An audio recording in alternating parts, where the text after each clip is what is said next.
denominarlo para hablar de algunos delincuentes que tendríamos que ver que incluso si entran dentro de la categoría de asesinos seriales o no.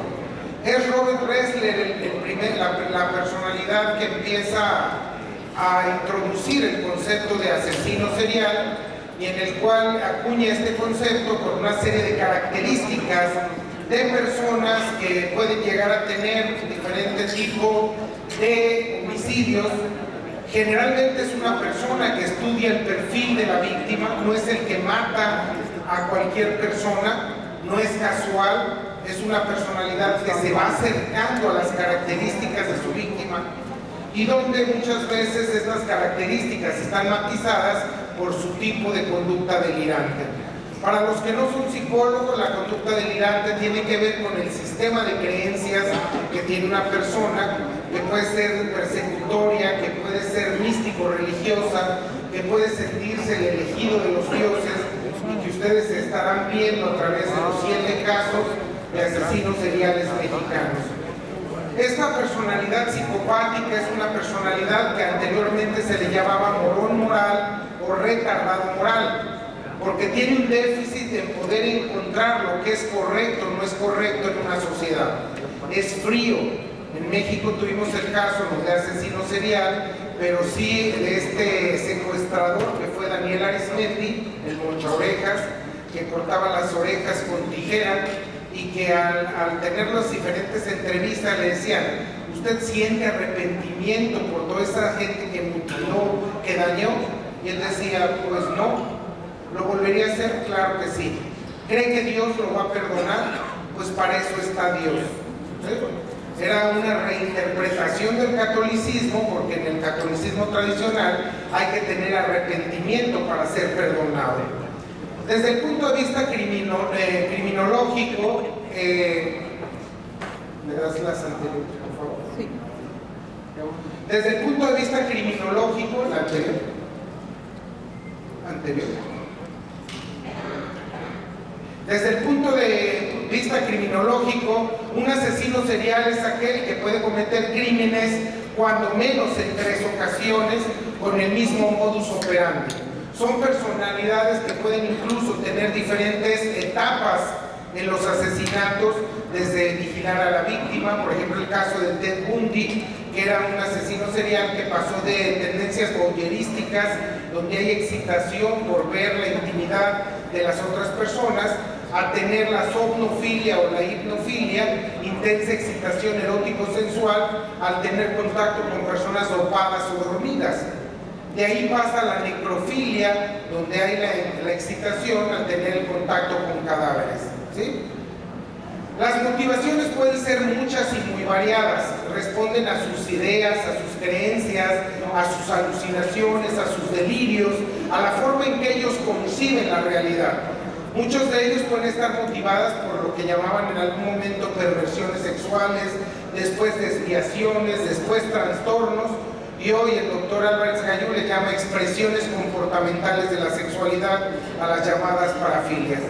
El doctor Rodríguez iba a presentar una imagen bastante interesante de piquerismo, donde la persona ha sido totalmente acuchillada, incluso en la escena dejan diferentes evidencias pues, de estos cuchillos, y donde la motivación no solamente puede ser de origen sexual, puede ser por poder, por control. En el caso de Andrei Chikatilo, por ejemplo, él eyaculaba no cuando penetraba a sus víctimas, sino en el momento en que las mataba, en que las descuartizaba. Algunas clasificaciones han considerado a estos asesinos como organizados o desorganizados. Hoy ya en la perfilación ya no se contempla esto como organizado. Organizado aquel que oculta evidencia, aquella persona que cuida la escena del crimen y que trata de ocultar su identidad. En el caso de Jeffrey Dahmer, por ejemplo, ocultaba en maleta los cuerpos, pero es desorganizado en la medida que se toma fotos con los cadáveres, en la medida que bebe la sangre, o en algunos casos, como el que vamos a ver hoy, el caníbal de la Guerrero, en el cual se hablaba de comer la carne de sus víctimas. La siguiente, por favor. Los factores de riesgo asociados a una conducta psicopática son variados, desde la frenología y posteriormente con el avance de las neurociencias. Se han visto alteraciones anatomopatológicas, por ejemplo, alteraciones en el cuerpo calloso, alteraciones en la comunicación interhemisférica, alteraciones en la dopamina, la epinefrina y la norepinefrina. Algunas otras caracterizadas como, por ejemplo, disritmias del lóbulo temporal o alteraciones en los ciclos de inhibición o excitación cerebral. Hay algunas de origen genético, como el cromosoma X y Y, que es muy común en personas con altos niveles de agresividad. Las causas de tipo psicosocial tenemos que ubicarlas. Algunos estudios de familia y criminalidad nos hablan la tríada psicótica. Padres que han sido abandonan a los hijos, hay un padre agresivo, autoritario, generalmente con un modelo de comunicación disfuncional que no les dan las bases para tener una autoestima adecuada, pero que a la vez el sujeto va teniendo la necesidad de tener cada vez más control para mejorar esa autoestima. 40% de los casos tenían padres implicados en actividades criminales. Aurora García Morey, de la Universidad de La Habana, hablaba de las conductas psicopatológicas de padres a hijos. Le pego porque fuma, le pego porque es agresivo. ¿Qué tipo de comunicación tenemos en México? En México es: ¿me dejas ir a tal parte? Vete. Vete es una aprobación verbal, pero el tono de voz me dice: si te vas, atente a las consecuencias. ¿Me dejas ir al Congreso Mundial de Ciencias Forenses? Tú sabes, ya estás grande. ¿Eso fue sí o no? Y el colmo de la comunicación esquizofrenógena tiene que ver con: pásame el DC que está sobre la desa. ¿Qué inútil eres? ¿Sí? Estos modelos educativos nos llevan a hablar también de familias con consumo de sustancias psicoactivas a temprana edad. Ya la encuesta nacional de adicciones nos ha puesto en evidencia que las drogas de entrada ya no son necesariamente cannabis, inhalantes, sino que ahora las metanfetaminas están penetrando importantemente en la población de 15 a 24 años de edad. La encuesta también refleja mayor consumo de alcohol en la mujer, con mayor tolerancia. Ahora ellas son los que emborrachan al novio, ¿sí? Y en el cual ha crecido esto importantemente. Vamos a empezar a ver algunos de los casos. Voy a ir comentando. El primero de ellos: Juana Barraza Samperio, la Mataviejitas, o la conocida como la Dama del Silencio. Una mujer en cuya historia vamos a encontrar características que nos haría cuestionar en algún momento si es una verdadera asesina serial, si hay una motivación de carácter económico. Pero por el otro lado, las características psicopatológicas y los estudios que está haciendo la doctora Feggy Ostrowski de la Universidad Nacional Autónoma de México en torno a las alteraciones neurofisiológicas que esta mujer tiene, ¿sí? La dinámica es una mujer que no sabe leer ni escribir, que a los 12 años la madre la regala, a su padre jamás lo conoce y la progenitora muere por alcoholismo crónico. El tutor ejerce violencia sexual, generando que a los 16 años tuviera un hijo no esperado, el cual fue asesinado a batazos por una pandilla. Vamos a ir caracterizando los factores de riesgo psicosocial que llegan a una persona a tener características psicopáticas. Juana Barraza tuvo dos parejas sentimentales, ambas con consumo de sustancias, que fue víctima de violencia física y psicológica y que empieza a tener procesos de duelo complicado. Se denomina duelo a todas las reacciones físicas o psicológicas que ocurren ante un proceso de pérdida. Ante la teoría del apego de Bowlby, un duelo natural, un duelo terapéutico, más o menos dura de 6 meses a 1 año para poder resolver este tipo de duelos. Hay duelos crónicos, hay duelos patológicos que pueden durar años y que se van acumulando el factor estresor. Vamos a encontrar el caso de Juana Barraza. Peleaba en Puebla, en Tlaxcala, en Toluca, en Pachuca, ganaba de 300 a 500 pesos y utilizaba un antifaz y un traje completo rosa con adornos plateados.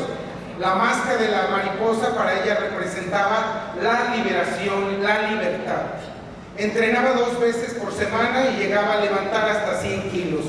En algunos momentos de su tiempo libre vendía calcetines.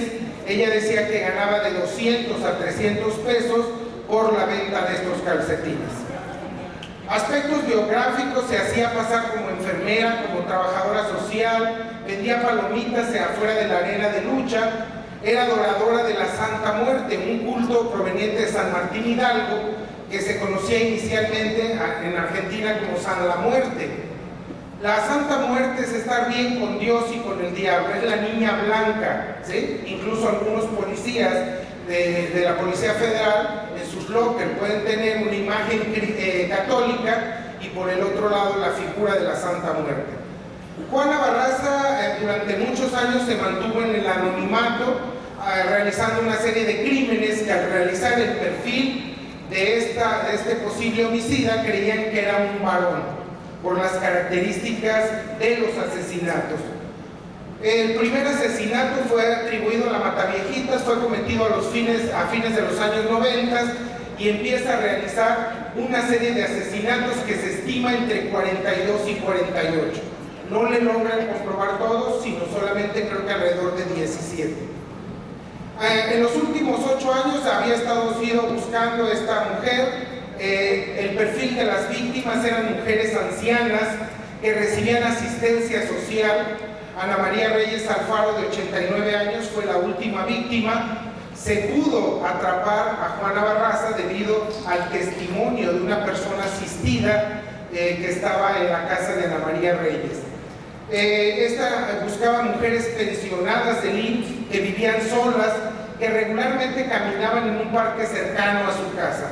Al estudiar estas mujeres vamos a encontrar, eran mujeres que no tocaban en la puerta, que traían llave, que tenían horas rutinarias para salir, que recibían una pensión, y ellas se hacían pasar como trabajadora social, como empleada doméstica para lavar y planchar, o bien para hacer exámenes de salud. La siguiente, por favor.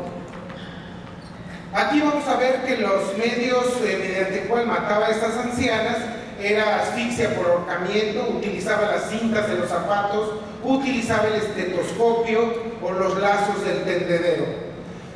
Las víctimas se encontraban diferentes tipos de violencia, por ejemplo, desde la inyección petequial, que se da ante la asfixia por ahorcamiento, diferentes tipos de hematomas a lo largo del cuerpo por el uso de palos de escoba, de bats o de objetos contundentes con las que las golpeaban. También hematomas subdurales, algunas fracturas que se encontraron en los cuerpos. La siguiente, por favor. También en algunos casos se daba la cuestión de golpes en el rostro. Juana Barraza había tenido el modus operandi, robo en casa habitación, con homicidio en actuación los días martes y miércoles. Qué particular que un homicida dice: yo nomás mato los martes y los miércoles, porque los jueves y los viernes tengo mucha ropa que planchar, ¿sí? Vamos a ver que las víctimas ancianas, en el domicilio de las víctimas, particularmente el dormitorio y la sala, complicidad Oliver Guzmán, que había estado alojado en la casa de una de ellas y les daba la información. El último crimen, 25 de enero a las 2 de la tarde, en el domicilio de la víctima. La sometía, las estrangulaba. El estrangulamiento tiene que ver mucho si el método es directo o indirecto. Por ejemplo, Albert de Salvo utilizaba las medias para estrangular a las víctimas. Es un medio de comunicación más indirecto con la víctima. Cuando la estrangulación es directa, generalmente está asociado con el poder, con el control. No podemos hablar de un perfil único. Incluso el maestro Alfredo Velasco, que él es verdaderamente perfilador en los casos de homicidios, les hablará ya de que ahora las tendencias en el análisis es basado en los indicadores conductuales de la escena de crimen, ¿sí? Tenemos que tomar en cuenta elementos de la victimología, del perfil geográfico, del modus operandi o de la firma y, bueno, claro, por supuesto, de la escena de crimen. La siguiente, por favor. Aquí había muchos móviles, que era también el móvil socioeconómico. Se desataba en ella una rabia o furia asesina a partir de que una vez le dice que cuánto le cobraba la docena por planchar. Ella da el monto de lo que ella cobraba y la mujer le dijo, son gatas y todavía lo quieren a uno robar, ¿sí? Esto desata en ella una furia asesina en la cual se empieza a dar esta situación. Hay algo muy parecido en Francia. Existe el monstruo de Montmartre, que es el modus operandi muy similar al que utilizaba Juana Barraza, donde este sujeto en un primer momento asaltaba a las mujeres ancianas, pero después las amarraba, las estrangulaba y en algunos casos las llevó incluso a mutilar. La siguiente. En la detención de Juana Barraza se encontraron varias características. Al ser detenida portaba un estetoscopio, formas de solicitud de pensión para adultos mayores, una tarjeta que la identificaba como trabajadora social. Ya anteriormente se habían encontrado en las radiografías. Ella fue muy cuidadosa. Sin embargo, en una radiografía que toma de una de sus víctimas para interpretarla, haciéndose pasar como doctora, deja impresas sus huellas digitales. La siguiente. La descripción de los hechos, bueno, se identifica con las credenciales. La anciana tenía 3 hijos que pocas veces la visitaban. Una vez que Barraza estuvo dentro del lugar, golpeó la cabeza y con el estetoscopio esposó a la anciana. La homicida estaba dentro de la casa cuando llegó el inquilino y fue la forma en que la lograron detener. El cateo de la vivienda encontraron, aquí es donde psicología interviene de forma importante. Podemos hacerlo desde la teoría psicodinámica. Ya el doctor hablaba de los aspectos anales, de los orales, de las personalidades orales dependientes, que hay cierto tipo de psicólogos que utilizan esa metodología. Otra puede ser la basada en el materialismo dialéctico, que es la sociocrítica desarrollada en la Universidad de Montpellier por el doctor Edmund Gross. La sociocrítica trata de darnos elementos del análisis ideológico de los materiales comunicantes. Por ejemplo, en Juana Barraza se encontraron 3 altares, imágenes de la Santa Muerte, una víbora en un frasco, una botella de tequila y un frutero con 8 manzanas. A un costado una imagen de Jesús Malverde. Ustedes saben que es el santo de los narcos, ¿sí? Una especie de Chucho el Roto en México. Veladoras, bálsamos y libros de rituales. Al mismo tiempo una especie de juguetero donde había una fotografía de una persona encima de una piedra y un vaso de agua. Una figura de Buda, y en la pared colgaba la imagen, una fotografía de ella vestida de luchadora, donde había ganado un campeonato de lucha. En el rostro se aprecia el antifaz que semeja las alas de una mariposa. Las evidencias entre la ropa de ella se encontraron joyas, aretes, cadenas, pulseras, relojes, billetes y monedas, una computadora de una de las víctimas, una credencial del gobierno capitalino y otra del ISSSTE a nombre de Adela Solano Solorio, recortes de notas periodísticas de todos los movimientos del mal llamado el Mataviejitas, retratos hablados y el cartel que la Procuraduría distribuyó en noviembre con una imagen del presunto homicida y la leyenda de Se Busca. Ahí se pueden encontrar las características del retrato hablado. Debo señalar que, bueno, la vestimenta puede ser muy característica después de que la detuvieron a ella. La imagen de la Santa Muerte, que ya más o menos les platiqué. El proceder era cuidadoso, salvo que deja las huellas completas en una radiografía. La siguiente. En los estudios periciales que se le realizan a Juana Barraza, bueno, se hace su media filiación, se hacen las comparaciones con el retrato hablado.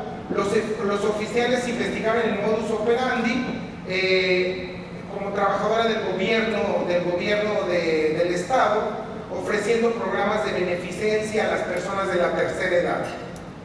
En las características, bueno, ya lo del retrato hablado, los estudios médicos forenses, aquí están las características de las pruebas de trabajo social, de las pruebas psicológicas que se realizaron a Juana Barraza.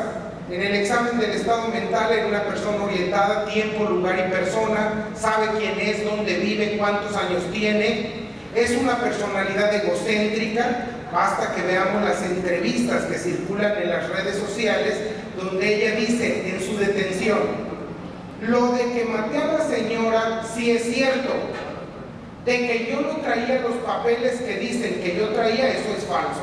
O sea, reconoce el homicidio, pero le molesta bastante el que le digan que ella trajera unos papeles que no traía en realidad, ¿sí? Vemos una persona con tendencia al narcisismo, egocéntrica, una persona que en algunos enfoques les llaman orales dependientes.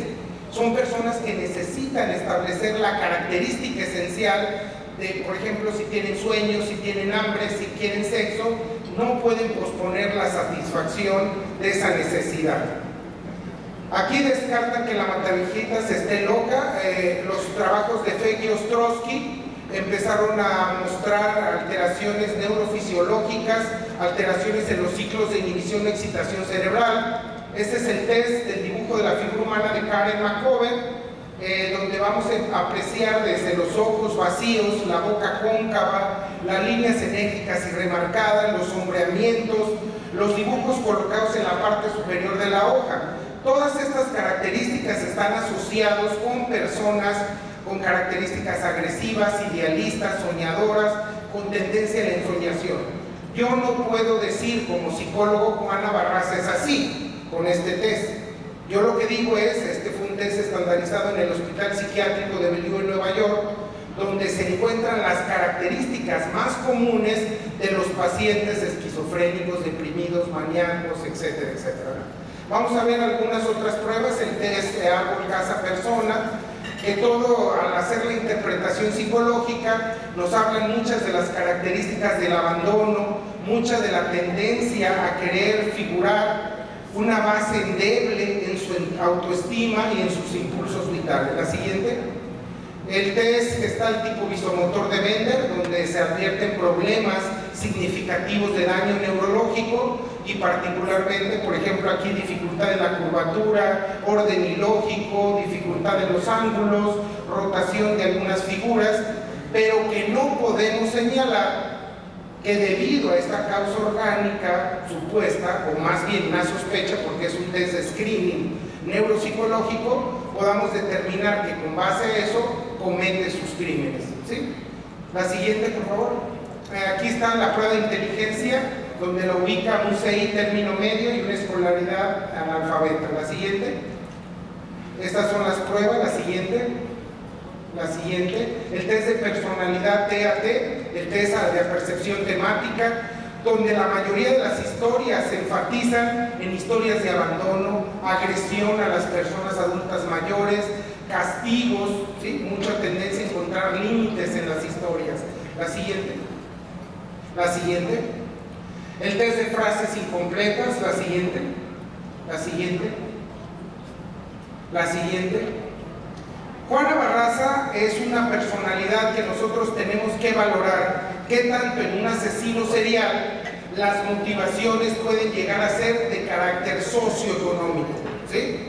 Yo recuerdo el caso de Eileen Worth, que también en un momento esta mujer que también mataba involucrada en una relación amorosa y donde ella también el móvil era socioeconómico, toda la polémica que causó.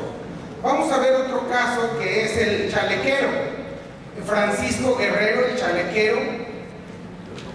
Durante 1880, en el primer periodo de Porfirio Díaz, se empieza a dar una serie de asesinatos de mujeres, esto en la zona de Peralvillo, en la Ciudad de México. En 1886 los cadáveres empiezan a aparecer a orillas del río Consulado. La gran mayoría de los cuerpos eran de mujeres sexoservidoras prostitutas. Eran abordadas para contratar sus servicios sexuales y al no sentirse satisfecho las golpeaba, las violaba y las degollaba. Tiraba los cadáveres en el río Consulado y el asesino actuó impunemente durante 7 años, aunque frecuentemente aparecían mujeres asesinadas.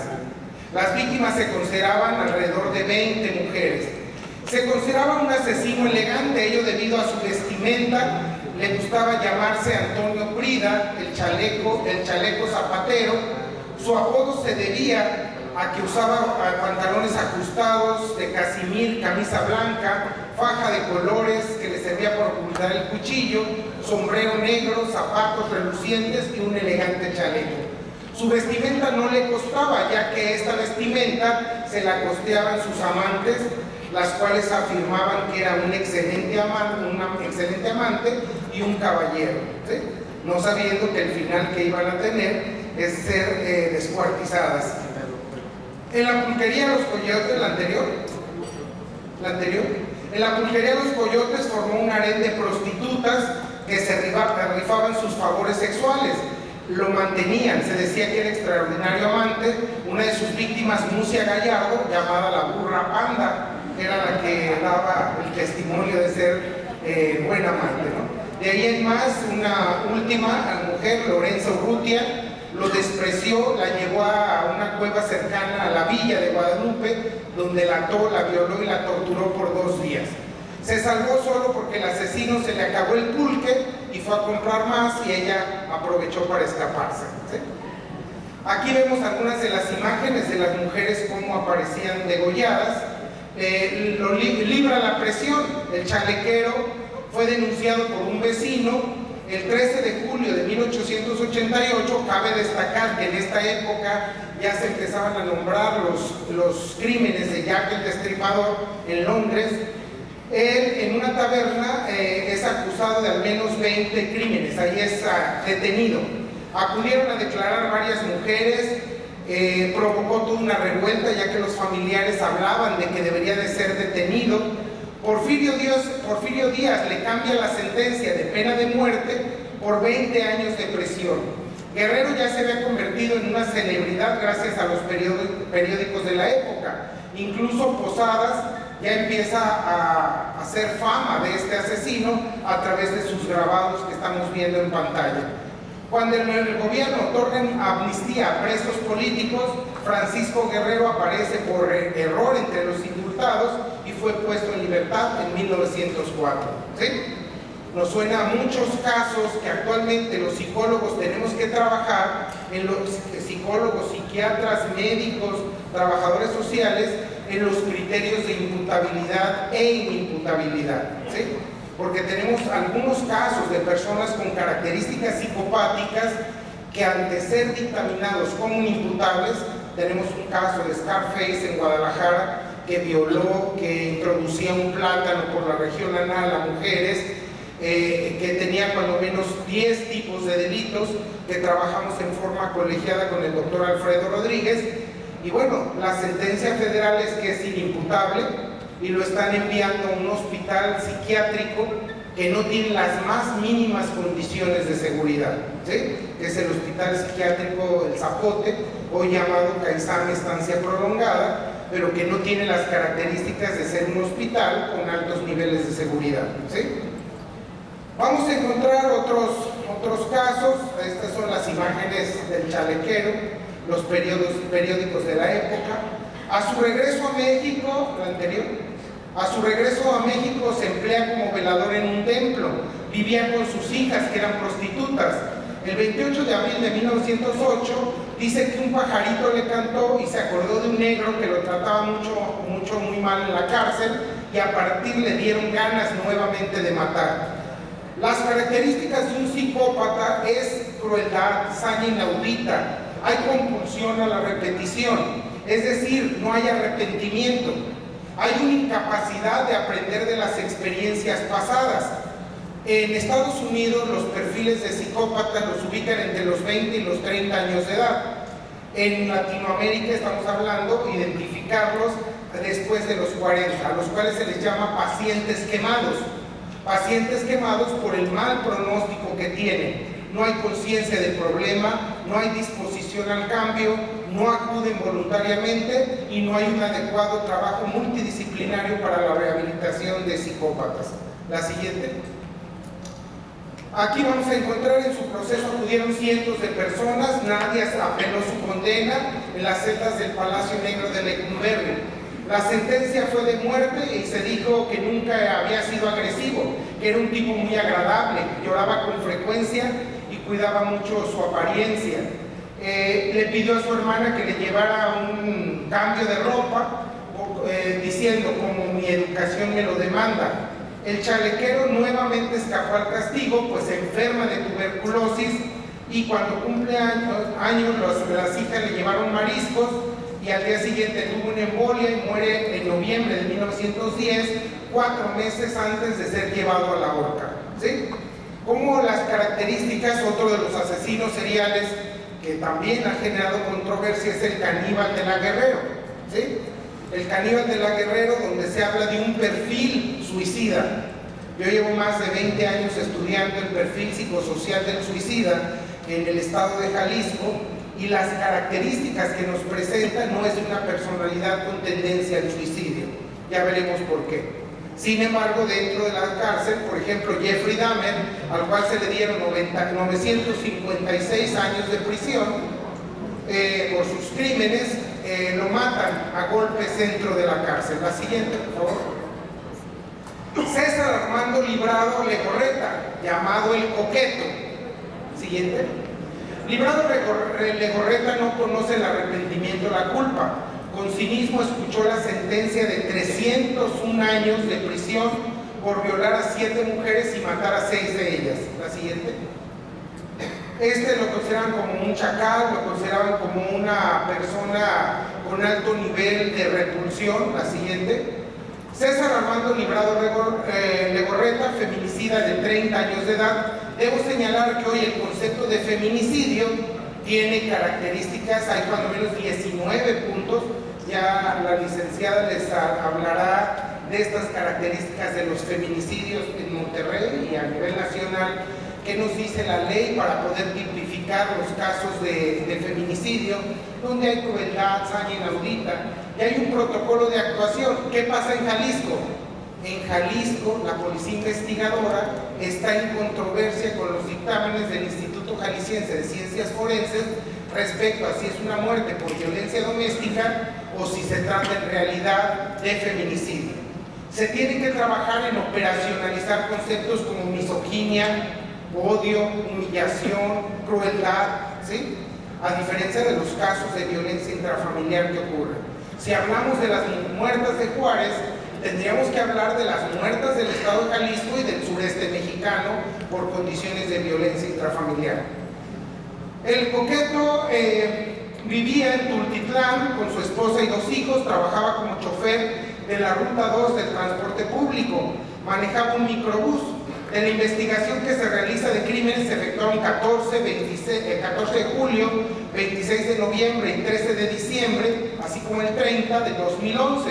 Y los 2 últimos casos, el 8 y el 18 de enero del 2012. Elegía mujeres que abordaban el microbús, es decir, la mujer cuando se subía al camión veía que había 2 personas, este sujeto se las ingeniaba para quedarse sola con la mujer, de la cual abusaba sexualmente y posteriormente la mataba. El Coqueto las asfixiaba, tiraba los cuerpos en los municipios de Naucalpan, Tlanepantla y Cuautitlán, llevándose las pertenencias de las víctimas para regalárselas a su esposa. ¿Sí? Era muy cariñoso, muy amoroso. Lo detienen y se fuga. Nuevamente tendremos que hacer un cuestionamiento en las detenciones, porque a partir de que los policías estaban durmiendo, él desde un tercer piso utiliza cables que encontró en la oficina, se tira por la ventana, baja el cerro, pide ayuda a sus familiares y se oculta en la delegación Magdalena Contreras. Se realizaron operativos de búsqueda, los familiares de las víctimas iniciaron manifestaciones para exigir justicia. El 3 de marzo, cerca de las 19 horas, a través de las redes sociales, Erubiel Ávila Villegas confirma la detención del feminicida e informa que solicitaría prisión vitalicia. Aquí están las mujeres, los familiares que reclaman de las mujeres desaparecidas, la crueldad. La edad de sus víctimas oscilaba entre los 16 y los 34 años. Los ataques se daban al interior del microbús y era una forma, trataba de ganarse la confianza de las mujeres para después violarlas y matarlas. Este es en Toluca, donde utilizan los Judas quemando la imagen de César Librado Legorreta en una de las fiestas. Se lesiona la columna en la huida, es presentado a declarar. Había tenido lesiones muy importantes, casi inmóvil, no hay arrepentimiento, había tenido lesiones muy fuertes y bueno, esta es la forma en que se presenta a su declaración. Este era Ceci Pérez Vargas, estudiaba en bachilleres satélites, estaba a punto de obtener la certificación para clases de natación, era dinámica y autosuficiente. Ceci abordó el microbús de la ruta 27 rumbo a Satélite, pero nunca regresó a casa. El rostro de la joven, una vez que fue encontrada, era irreconocible, solo fue reconocida por la sudadera de color rosa. El cuerpo de Ceci fue encontrado debajo de un puente en Tultitlán, casi 4 semanas después de que se subió al microbús. ¿Sí? La siguiente. Esta es la calle donde vivían, los vecinos decían que era muy respetuoso. Todos sabemos, en el caso de asesinos seriales, por ejemplo, André Chikatilo, que manejaba bajo perfil, John Wayne Gacy, que también, incluso algunos de ellos eran reconocidos en la comunidad por sus obras, por ser amables, generalmente son delincuentes de bajo perfil, que tendríamos que ser muy cuidadosos. Yo creo que ese es otro punto importante. Abogados, médicos, psicólogos, psiquiatras. Yo creo que uno de los peores problemas que podemos tener es la arrogancia, ¿sí? Porque creemos que no va a pasar nada. En el caso de Scarface, a mí me toca evaluarlo en Guadalajara después de que mató al psiquiatra. ¿Por qué? Porque al entrar al Hospital San Juan de Dios, Scarface coloca imágenes de mujeres desnudas en su habitación. El médico le dice: aquí, si estás aquí, ya te chingaste, ¿sí? Arranca todos estos cartelones y al día siguiente muere rafagueado afuera de su consultorio a partir de los sicarios de Scarface, que debo señalar que además era miembro de la familia michoacana, ¿sí? Aquí es muy importante en la formación de recursos humanos especializados, las técnicas de entrevista, de interrogatorio kinésico.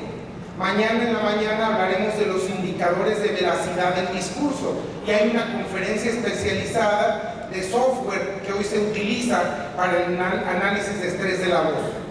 Es muy importante que si nosotros somos peritos, en los dictámenes periciales aparecen que diga el perito qué tanto esta persona pudo haber faltado a la verdad.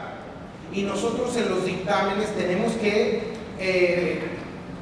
especializarnos en estas técnicas que nos permitan dar varios indicadores de que la persona está alterando el discurso. Los conocimientos de la psicopatología, de la psicología evolutiva, de la psicología cognitiva, de la teoría del estrés, de las neurociencias serán muy importantes para poder valorar y no poner en el reporte: a mí se me hace como que mintió, ¿sí? Aquí hay varios peritos en donde podemos ver cómo nos encontramos dictámenes con estas características. Las hermanas González Valenzuela, las Puquianchis, muy famosas, y que van a ver la historia. Dice: sí, aquí hay trabajo, pero no de criada. Si vienes a trabajar en esta casa, será de puta. Esto lo dice en su libro Las Muertas, de Jorge Ibargüengoitia. Las hermanas Delfina, Carmen, Eva y María de Jesús González Valenzuela, nacidas en San Francisco del Rincón, Guanajuato, y otra de ellas en El Salto, Jalisco. Padres Isidoro Torres y Bernardina Valenzuela. Crímenes: asesinato, violación, trata de personas, prostitución y tortura. Acusadas de más de un centenar de asesinatos. La sentencia: 40 años de prisión. Yo creo que este es un caso que el doctor Rodríguez Manzanera debe, tanto ellas como Goyo Cárdenas, me imagino que se convirtieron en símbolos emblemáticos y donde yo creo que ellos aportaron cuestiones muy importantes para poder hacer el análisis de la conducta criminal de estas mujeres. A ver si al final el doctor Manzanera nos pudiera regalar un comentario de esa época, qué características tenía la criminología. La siguiente, por favor. La figura paterna era parte de los rurales, el cuerpo de policía de Porfirio Díaz. Se ejecutaba a los delincuentes que apresaba como marcaban las reglas. Sin embargo, abusando del rango, matan a un hombre inocente. Isidoro Torres y su familia huyen por las represalias que puedan tener y se convirtió en arriero. Sus hijas prescindieron del apellido paterno por temor a las represalias. El negocio redondo, cuando sus padres mueren, les dejan una herencia. Delfina Valenzuela inicia un negocio, tenía horror a la pobreza y instala una cantina en su pueblo natal, donde además de la venta de alcohol, se vendían los sexos servicios. ¿Sí? Ahora se ha diversificado todo porque ahora ya está podólogas con final feliz. ¿Sí? Tuvo muchos años de éxito. Delfina decidió abrir una sucursal en San Juan de los Lagos. Era un motel donde rentaba cuartos para que las parejas que lo necesitaran tuvieran encuentros sexuales. La siguiente. El negocio mejoraba y decidió gastar menos. Obligaba a las prostitutas a que compraran todo lo que el doctor Alfredo decía del Mary Kay, pues ellas también ahora se los venden a sus sexoservidoras, y el negocio era, les pagaban y se los devolvían en las compras que les tenían que hacer. De esa manera parte del dinero que ellas ganaban iba a parar a sus manos. Guadalajara de noche es diferente del Guadalajara de día, ¿sí? Uno estaba en Guadalajara y otro estaba, creo que en Lagos de Moreno. Delfina le pide ayuda a Carmen, lo cual estudió contabilidad, convence a Delfina de abandonar la clandestinidad y convertir en un sitio legalmente constituido. Empiezan a pagar impuestos y se abre el famoso Guadalajara de noche. Delfina tenía un hijo, Ramón Torres, el Teco, que le ayuda con el negocio, supervisaba, controlaba a los parroquianos que se querían pasar por las clientas y pagaba sobornos a las autoridades. El Teco empieza el negocio de contrabando de automóviles en los Estados Unidos, clausura en el lugar y toma un fusil para enfrentar a los agentes que sin duda lo acribillaron. Muere ante su madre, quien no derramó una lágrima. Esto es otra característica de las personalidades psicopáticas, la frialdad. Algunas teorías las asocian con alteraciones en el sistema límbico, que es el que maneja las emociones. No quiere decir que no sientan, pero desde temprana infancia son niños o adolescentes que tienen que hacer actividades de mayor riesgo para sentirse emocionados a diferencia de sus compañeros. Es el que trepa la barda más alta, es el que desafía la autoridad, es el que comete actividades riesgosas. Para esto, Delfina encarga investigar a todos los judiciales que mataron al hijo y después ella los manda a matar. Delfina y Carmen regresan a Guanajuato con sus ahorros, que reunieron con la tercera hermana, María de Jesús, que también se había dedicado al lenocinio. María de Jesús utilizaba camiones para subir prostitutas, hacía caravanas de tipo sexual que daban servicio a los interesados en cuartos de hotel deteriorados en el campo, y se vuelve un nuevo negocio. La ley de Guanajuato no castigaba la prostitución, empieza ahí a abrirse otro burdel llamado La Barca de Oro, y se le puso así el nombre de una canción mexicana que ustedes deben de conocer, famosa. El lugar de María Jesús había sido una cantina de propiedad de un homosexual que le apodaban el Poquianchis. A partir de ahí, como ellas tenían el negocio, les llamaron las Poquianchis, y un término del cual no se pudieron deshacer, aunque no les gustara. 1962, las autoridades de León deciden cerrar burdeles y cantinas de la ciudad. Las Poquianchis vieron su negocio clausurado y se quedan solamente con Guadalajara de noche en Lagos de Moreno. Eva Valenzuela se fue a Matamoros, donde abre un lugar que se llama La Piernuda, y pide a sus hermanas que le manden carne de cañón. ¿Sí? Lo que hoy sabemos, por ejemplo, en Ciudad Juárez, un problema importante son mujeres salvadoreñas, nicaragüenses, hondureñas y mexicanas que tienen la idea de pasar a los Estados Unidos por $3,000 que les cobran. Como no tienen el dinero, empiezan a trabajar en las maquilas, y en las maquilas no solamente los salarios son bajos, sino que también son lugares para la trata de personas, que son ampliamente cotizadas en Medio Oriente, las mujeres latinoamericanas. La siguiente. El centro de operaciones es un rancho llamado Loma del Ángel, se transforma en el centro de operaciones. Delfina desarrolla un método de reclutamiento. acuden a rancherías o pueblos cercanos, buscan a las mujeres bonitas y si no quieren trabajar, las secuestran. Las víctimas apenas llegaban al burdel, las cogían y las desnudaban, las examinaban, verían que tuvieran suficiente carne, ¿sí? Ustedes saben que en México no es el estereotipo de belleza la mujer delgada, lánguida, sino la mujer con cuerpo de guitarra, dicen hoy, y hoy los jóvenes les llaman las gordibuenas, ¿sí? Las bañaban con cubos de agua helada, les daban vestido, las sacaban por la noche y atendían a la clientela bajo amenazas de muerte. Salvador Estrada Bocanegra, el verdugo, alimentaba a sus esclavas sexuales con 5 tortillas duras, plato de frijoles, y cuando cumplían 25 años ya las consideraban viejas. Las dejaban sin comida ni bebida y las llegaban a patear y golpear. Las golpeaban. Yo recuerdo esta imagen del palo de madera con un clavo, como le pegaban a Memín Pingüín, ¿sí? En estos cuentos que los que ya tienen algunos años recordarán a este niño negrito con una madre llamada Eufrosina. ¿Sí? La siguiente. La fecha de caducidad: si una mujer se embarazaba o padecía anemia o estaba débil o no sonreía a los clientes, era castigada.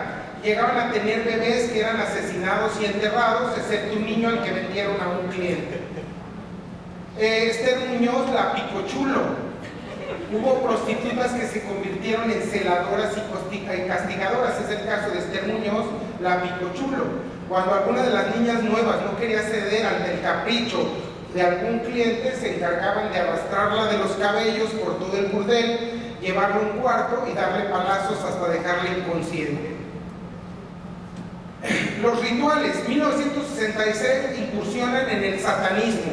Debo de señalar que muchos de los psicópatas pueden empezar a tener influencias de carácter místico religioso.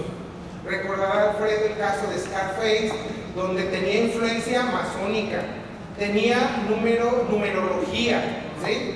El uso de los colores de protección era el rojo, el amarillo y el naranja. Los números, el número 7, que era 3 más 4, la Santísima Trinidad más los 4 elementos.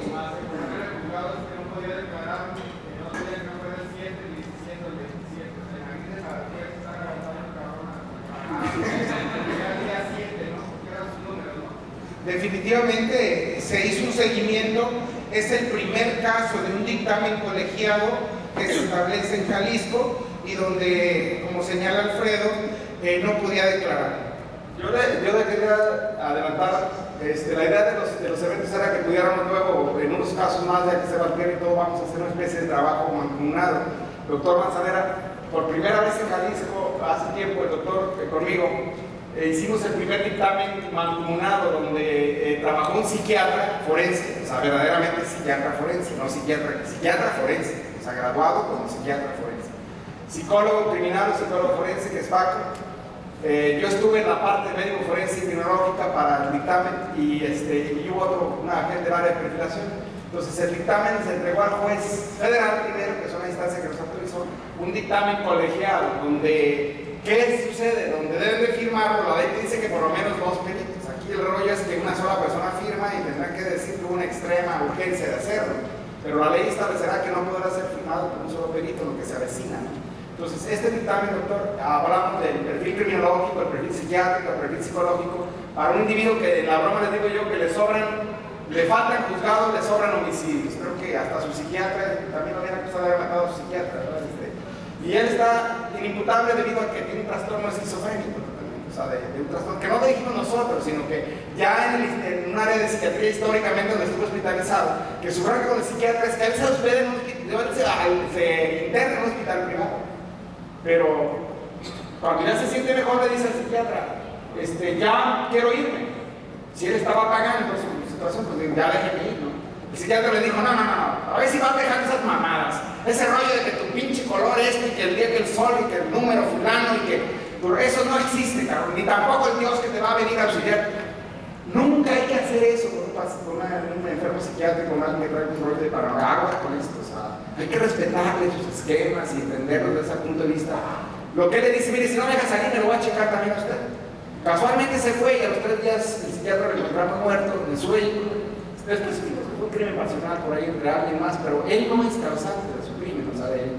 Pero este caso que narra Paco, porque él sí se dedicó, trabajamos bastante con él. De hecho, un día llegué yo y le dije, mi hijo, tu puta madre, a mí me vas a decir, no tenemos tanto tiempo para estar aguantando, porque estábamos dentro de los grupos tanto los Zetas, los de alta peligrosidad y todo ese rollo. Entonces nos sentamos y le digo, mira, no tenemos tanto tiempo, sepárame, dime de a cuántos de estos has matado, cabrón. Y ya me separó, digo, no, al psiquiatra a este sí me lo chingué yo, a este sí se hace. O sea, todo este rollo y nos van a ganar. Pero no quiero perder tiempo, cabrón. Porque tampoco decir, ay, este es hijo de Jehová, hermanito de la caridad, este güey es un... No, está por crimen organizado y tiene una barbaridad de...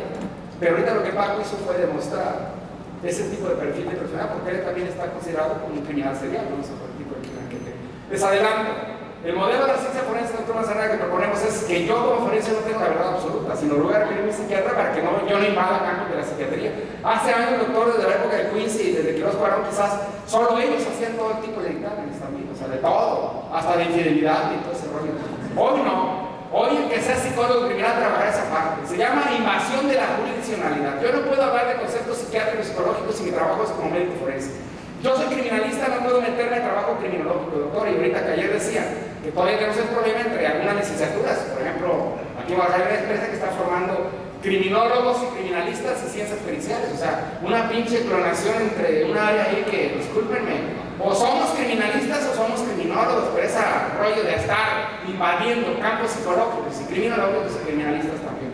Paco, creo que no poder hablar de los dictámenes mancomunados o colegiados, donde un buen psiquiatra forense, psicólogo, un analista, un médico forense, un criminalista, o sea, trabajemos todos en conjunto para elaborar un buen perfil criminológico.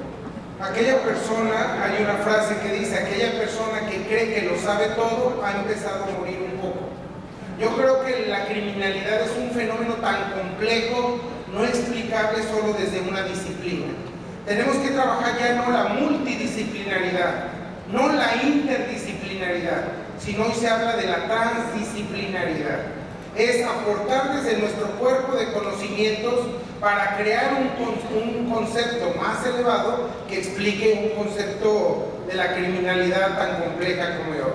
Hablaba de los rituales donde empiezan a realizar actos zoofílicos, los hombres llamaban a las demás para una orgía en las cuales las hermanas participaban. La Secretaría de Salud emitía tarjetas de control falsas para presumir que sus muchachas estaban sanas. Hoy esto ha ocurrido mucho con los grupos swinger, que muestran un certificado de no cero positividad, no sabiendo que el VIH puede estar en periodo de ventana y son los llamados falsos positivos, ¿sí? Perdón, los falsos negativos. Aquellas personas que sí tienen el VIH, pero que no se ha manifestado en el periodo de ventana. Hablamos estos casos donde en esa época la sífilis o algunas otras enfermedades de transmisión sexual eran comunes. 1964 una de las muchachas consigue escaparse, la buscaron, no la encontraron, acude a la policía y denuncia los hechos. En el arresto se ordenó que docenas de policías acudieran al rancho, arrestaron, encontraron mujeres desnutridas, llenas de golpes, violadas y quemadas. Hallaron las celdas de castigo, cadáveres enterrados, los trozos de carne lista para ser vendida, porque además con las que mataban, luego vendían la carne para cocinar, ¿sí? El arresto, la gente se arremolinó en torno a la cárcel para tratar de lincharlas. Docenas de padres nunca supieron el destino de sus hijas, se dieron cuenta de que habían muerto cruelmente y más de 2,000 personas formaron un tumulto. La sentencia, que fueron 40 años de prisión, trasladaron a las Poquianchis a Irapuato para asegurarse de que siguieran vivas, acusadas de casi un centenar de asesinatos. María de Jesús sale de la cárcel, se retira de la vida pública y desaparece sin dejar rastro. Carmen muere de cáncer en la presión. Eva fue arrestada en Matamoros y terminó sus días recluida en un manicomio. Delfina quedó recluida en la prisión de Irapuato. Un día uno de los trabajadores que remodelaban la prisión dejó caer accidentalmente una lata con 30 kilos de mezcla de cemento sobre la cabeza de la asesina. Podemos hablar de muchos casos, pero yo creo que también aquí hacen falta casos como el de Adolfo Constanzo, los narcosatánicos que operaron en México, Nos hace falta de hablar de Goyo Cárdenas, que mata a 4 mujeres en un periodo de 15 días, pero que se vuelve un ícono debido a toda la situación donde incluso era becario de Pemex, cursó una carrera, era sumamente inteligente. El caso del caníbal de la Guerrero, donde también es una persona que a sus víctimas se dice que comió la carne, que frió en un sartén parte del brazo y de la pierna y que después come la carne. Se dice también que dentro de la cárcel se suicidó. Yo aquí pongo a mí me gusta bastante sistematizar casos que son controvertidos y que la maestra, la doctora Castillo, ha visto, por ejemplo, el caso de Monterrey, de Diego Santoy. Hemos visto el caso de Paulet, que sin llegar a considerar que fue un asesinato, sí devela cuando menos más de 25 errores periciales que nos hacen saber que en este momento tenemos que profesionalizar los servicios periciales. ¿Cuál es nuestro trabajo? No solamente hasta que aparezcan asesinos seriales mexicanos. Ya hablamos de los sicarios, cómo se han ido transformando, crueldad, saña inaudita. Del tiro de gracia en la frente hemos pasado en tambadas, encobijados, decapitados, mutilados, evisceración, quemarlos, la tortura premortem y postmortem, la humillación del cuerpo, y que tenemos que prepararnos como profesionistas para enfrentar este tipo de situaciones. Termino con una frase de un luchador incansable, Mahatma Gandhi: lo más atroz de los actos malos es el silencio de las personas buenas. No nos quedemos callados. Muchas gracias.